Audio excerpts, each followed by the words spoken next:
আমরা এখন এসেছি ফুচকা খেতে। আজকে আমার এত পরিমাণে ফুচকা খেতে ইচ্ছা করছিল, আর সারা রাস্তা জ্বালাইছে। ফুচকা খাবো। ও এর মধ্যে তাহলে খুশির খবর আসতে চলেছে নাকি? তাহলে ফুচকা তো দেখছি দুজনেই খাচ্ছে। আসলে ডেলিভারিটা কার হতে চলেছে? পুরো বিষয়টাই থ্রিলার সাসপেন্স মুভির মতো ভাই। আমার মতো গোটা সমাজ এদের দিকে তাকিয়ে বসে থাকবে। বাচ্চাটা আসলে দিচ্ছে কে, দাদা না দিদি? নাকি বাংলা সিরিয়ালের মতো শেষ পর্বে গিয়ে দেখা যাবে দাদা আর দিদি দুজনেই পাশাপাশি বেডে শুয়ে আছে ডেলিভারি দেওয়ার জন্য। আমার মায়ের কাছে ক্ষমা চাইছিস, কারণ আমি যে সিদ্ধান্তটা নিচ্ছি সেটা আমি বাধ্য হয়ে নিচ্ছি। আমার মায়ের কাছে হাত জোড় করে ক্ষমা চাচ্ছি। প্রথমে পাপ কাজ করে পরে ক্ষমা চাইলেই যদি সব ঠিক হয়ে যেত, তাহলে আজকে সালমান খানের সাথে বিবেক ওবরয়ের কারণ অর্জুন 2 বেরিয়ে যেত ভাই।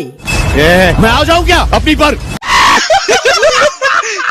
একটা সকালবেলা পোস্ট করেছিলাম যেখানে বলেছিলাম যে আমি আমার মায়ের কাছে ক্ষমা চাইছি, কারণ আমি যে সিদ্ধান্তটা নিচ্ছি সেটা আমি বাধ্য হয়ে নিচ্ছি। আমার পরিস্থিতি এমন হয়ে গেছিল যেখানটায় আমার করার মতন কিচ্ছু ছিল না। আমার স্থিতি এমন হয়ে গেছিল যে দিদির পরিস্থিতি এমন হয়ে গেছিল যে দিদির কিছু করারই ছিল না। বলেন কি? তা দিদি পরিস্থিতি এমন মানে কেমন? মায়ের কাছে হাত জোড় করে ক্ষমা চাচ্ছি। আসল ঘটনাটা আমি বলছি। আসলে দিদি তার বেস্ট ফ্রেন্ডের দ্বারা পোয়াতি হয়ে গেছিল। তার কারণে সেই দোষটা কার মাথায় ভাঙবে সেটা বুঝতে না পেরে বিয়ে করে ফেলেছে।